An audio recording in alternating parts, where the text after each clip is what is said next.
जय हिंद, वंदे मातरम। कुछ दिनों पहले मणिपुर से मैरी कॉम का ट्वीट आता है जिसमें वो लिखती हैं कि मेरा मणिपुर जल रहा है और पीएम मोदी से उस स्थिति को संभालने की अपील करती हैं।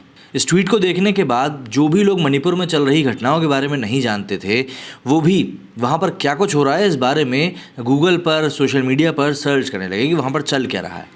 मणिपुर में एक लंबे समय के लिए इंटरनेट भी बंद है, जिससे कि जो अफवाहें हैं उनके ऊपर रोक लगाई जा सके।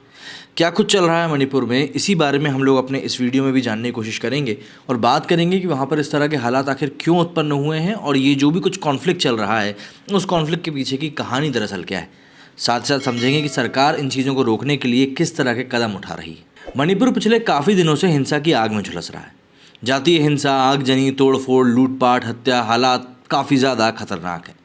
इंटरनेट बंद है, उपद्रवियों को देखते ही गोली मारने के आदेश दिए जा चुके हैं। हज़ारों लोग अपना घर बार छोड़कर पड़ोसी राज्य असम में पलायन कर रहे हैं। राजधानी इम्फाल से दक्षिण में 63 किलोमीटर पर स्थित चुराचंदपुर जिला हिंसा का केंद्र बना हुआ है। केंद्र सरकार लगातार हालात पर नज़र बनाए हुए है और बड़ी तादाद में आर्मी और असम राइफल्स के जवानों को तैनात किया गया है।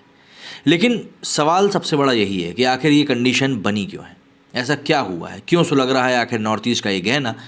तो देखिए, मणिपुर में हिंसा का एक लंबा इतिहास रहा है। इस इतिहास में उसके भूगोल की भी अपनी ही एक भूमिका रही। उसके अलावा वहाँ के सामाजिक ताने बाने बुनावट को समझे बगैर मौजूदा हिंसा की वजह नहीं समझी जा सकती। तो सबसे पहले हम जानते हैं इसके इतिहास, भूगोल और सामाजिक ताने बाने के बारे में, जिससे कि मणिपुर में चल रही हिंसा की हम वजह को अच्छे से समझ सकें। आगे बढ़ने से पहले हिंसा का इतिहास, भूगोल, कनेक्शन और सामाजिक संरचना को ज़रा समझते हैं। तो देखिए, पूर्वोत्तर के इस राज्य में 3 प्रमुख समुदाय हैं। सबसे पहले बहुसंख्यक मतलब मेजॉरिटी में मेइती और 2 आदिवासी समुदाय हैं, कुकी और नागा। इनके बीच आपसी अविश्वास का इतिहास रहा है। राज्य की कुल आबादी में मेइती की हिस्सेदारी 53% है, यानी कि लगभग आधे से ज़्यादा। ये आर्थिक और राजनीतिक तौर पर मणिपुर का सबसे प्रभावशाली समुदाय भी माना जाता है। राज्य की 40% आबादी कुकी और नागा की है। मेइती सूबे के मैदानी इलाके इम्फाल घाटी में है। कुकी और नागा आदिवासी इम्फाल घाटी से सटे पहाड़ी इलाकों में रहते हैं।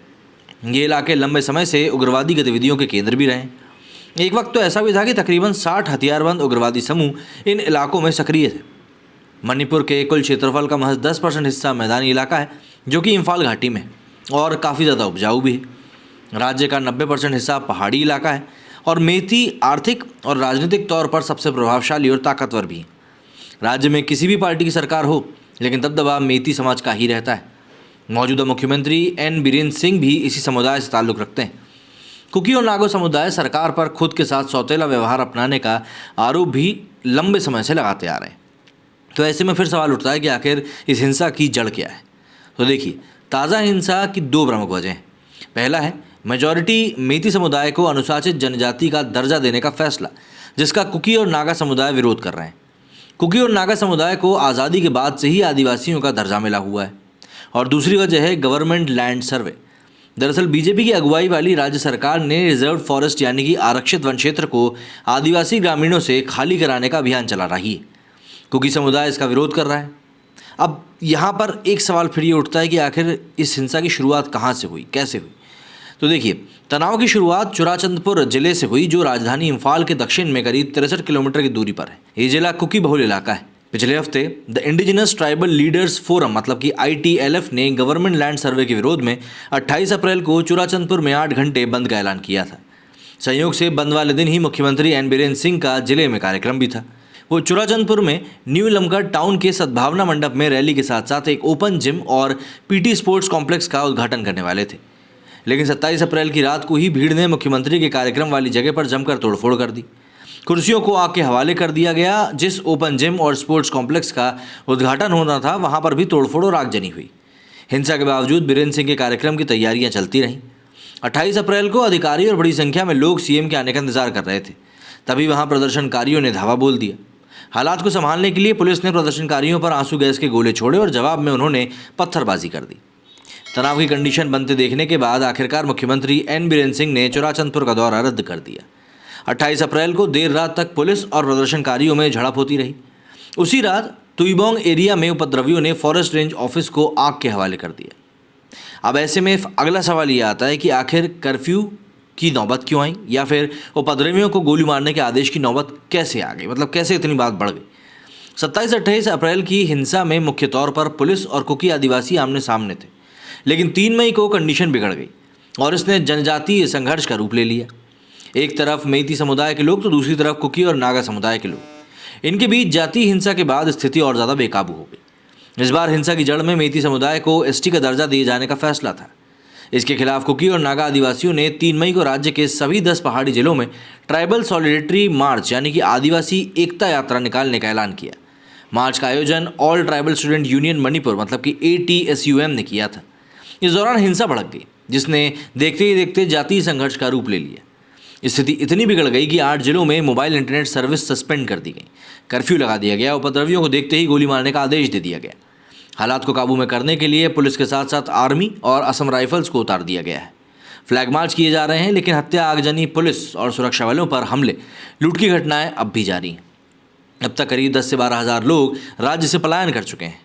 मेइती को एसटी का दर्जा देने का मतलब क्या है, ये भी ज़रा समझ लीजिए। दरअसल मेजॉरिटी मेइती समुदाय से जुड़े कुछ संगठन लंबे समय से अनुसूचित जनजाति का दर्जा देने की मांग कर रहे हैं।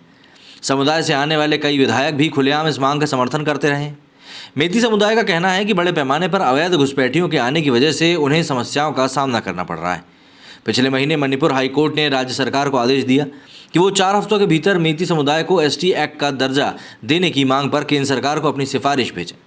कुकी और नागा मेइती को एसटी का दर्जा दिए जाने का कड़ा विरोध कर रहे हैं। तो ऐसे में सबसे बड़ा सवाल ये खड़ा होता है कि आखिर मेइती एसटी का दर्जा मांग क्यों रहे हैं। रोहिंग्या और अवैध बांग्लादेशी प्रवासियों का क्या इसमें कनेक्शन है, ये भी समझते हैं। मेइती बहुसंख्यक है, इसके बावजूद उनके अंदर असुरक्षा की भावना है। उनका कहना है कि बड़े पैमाने पर म्यांमार और बांग्लादेश से आने वाले अवैध प्रवासी वहाँ बस रहे हैं, जिससे ये डर सता रहा है कि उनकी सांस्कृतिक पहचान खतरे में। नॉर्थ ईस्ट इंडिया की 1643 किलोमीटर सीमा म्यांमार से लगती है। आधिकारिक आंकड़ों के मुताबिक म्यांमार से करीब 52,000 के करीब शरणार्थी पूर्वोत्तर के राज्यों में बसे हुए हैं। इनमें से मणिपुर में 7800 शरणार्थी हैं, और ये तो वो हैं जिन्हें शरणार्थी का दर्जा मिला हुआ है। इसके अलावा भी बड़ी तादाद में म्यांमार और बांग्लादेश से आए अवैध प्रवासी मणिपुर में बसे हुए हैं। मेइती संगठनों का दावा है कि म्यांमार और बांग्लादेश के बड़े पैमाने पर अवैध प्रवासियों की वजह से उन्हें समस्याओं का सामना करना पड़ रहा है। अब ऐसे में सबसे बड़ी बात यह है कि आखिर लैंड सर्वे से कुकी समुदाय क्यों नाराज़ हो गया। कुकी समुदाय दरअसल राज्य सरकार की तरफ से कराए जा रहे लैंड सर्वे से नाराज़ है। ये सर्वे चुराचंदपुर खोपुम प्रोटेक्टेड फॉरेस्ट इलाके में किया गया था। प्रोटेक्टेड फॉरेस्ट रीजन करीब 490 वर्ग किलोमीटर क्षेत्र में है, और ये चुराचंदपुर, बिष्णुपुर और नोनी जिलों में फैला हुआ है। कुकी समुदाय लैंड सर्वे का विरोध कर रहा है और उसकी मांग है कि सरकार 1966 के उस आदेश को रद्द करे जिसमें आदिवासी इलाकों को प्रोटेक्टेड रिजर्व फॉरेस्ट यानी कि आरक्षित वन घोषित किया गया है। उनका कहना है कि इसके जरिए उनसे उनका जंगल छीना जा रहा है। आरक्षित वनों से आदिवासियों को बेदखल करने के अभियान से तनाव कैसे बढ़ गया, तो देखिए, मणिपुर में सरकार ने प्रोटेक्टेड फॉरेस्ट से ग्रामीणों को निकाल दिया। इसके लिए लैंड सर्वे हो रहा है और आरक्षित वनों से लोगों को निकालने का अभियान चलाया जा रहा है। कुकी और नागा समुदाय इसे खुद को जंगल से बेदखल किए जाने के रूप में भी देख रहे हैं। फरवरी में चुराचंदपुर जिले के ही सोगजंग गांव में सरकार ने एविक्शन ड्राइव चलाया था। वहां प्रोटेक्टेड फॉरेस्ट एरिया में रह रहे लोगों को उनके घरों से बाहर कर दिया गया। गाँव वालों ने तब आरोप लगाया था कि उन्हें पहले से कोई नोटिस दिया ही नहीं गया था।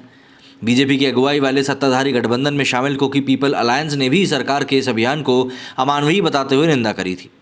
वहीं पिछले महीने यानी कि मार्च में कुकी समुदाय के सबसे बड़े संगठन कुकी इनपी मणिपुर मतलब कि KIM ने जंगलों से ग्रामीणों को बाहर निकालने के अभियान के खिलाफ मोर्चा खोल दिया। उसने उनके खिलाफ में शांतिपूर्ण रैली बुलाई थी, लेकिन कंगपोकपी जिले में ये हिंसा भड़क गई। और इसी क्रोनोलॉजी को अगर हम समझने की सीधे तौर पर कोशिश करें तो भाई सीधा मामला ये है। पहला बात है जंगलों को लेकर कि भाई जंगलों से वहाँ पर रहने वाले समुदायों को निकाला जा रहा है, और दूसरी बात है एसटी का दर्जा जो कि मेइती समुदाय लगातार मांग रहा है। अब ऐसे में देखना होगा कि मणिपुर में आखिर ये जो जल रही आग है कब शांत होगी। मेरे स्टूडियो फिलहाल इतना ही। जय हिंद, जय भारत।